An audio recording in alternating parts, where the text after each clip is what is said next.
আসসালামু আলাইকুম। ডাক ইন্ডেক্স বাংলা চ্যানেলের পক্ষ থেকে জানাই শুভেচ্ছা।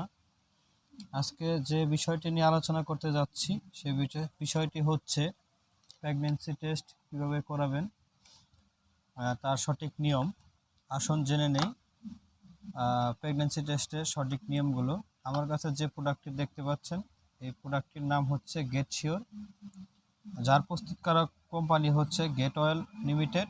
এটি একটি ডিজিটাল প্রেগন্যান্সি টেস্ট কার্ডটি। এটি বাজারে 40 থেকে 50 টাকার মধ্যে আপনারা ক্রয় করতে পারবেন।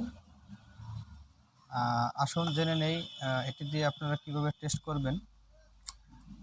প্রথমে আপনারা প্যাকেটটা খুলবেন, খোলার পরে দেখবেন আরেকটা খাবার দিয়ে এই প্যাকেট কাঠিটি মোড়ানো আছে, এটা ছিঁড়বেন। ছিঁড়ার পরে ভিতরে দেখবেন যে একটা ডপার আছে, আর একটা ডিজিটাল একটা কাঠি আছে, আর একটা সিলিকা জেল আছে। ওইটা কোনো কাজের না, ওইটা আলাদা রেখে দিবেন।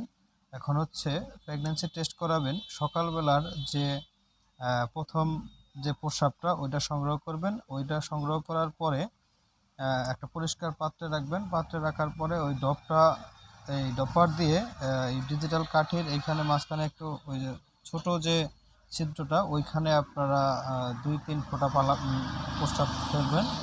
ফেলানোর পরে আপনার হলো 1-1.5 মিনিটের মধ্যে দেখবেন যে ওইখানে একটু মানে গোলাপি রঙের দাগ আসবে। যদি এক দাগ আসে সেক্ষেত্রে আপনি নেগেটিভ, তার মানে আপনার গর্ভবতী না। আর যদি 2 দাগ আসে সেক্ষেত্রে আপনি পজিটিভ,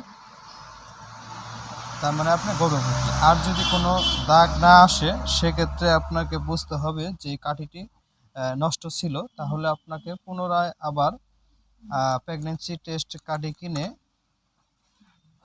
আপনার নতুন করে আবার টেস্ট করাইতে হবে। এই ছিল প্রেগন্যান্সি টেস্ট কার্ডের পরীক্ষার নিয়ম।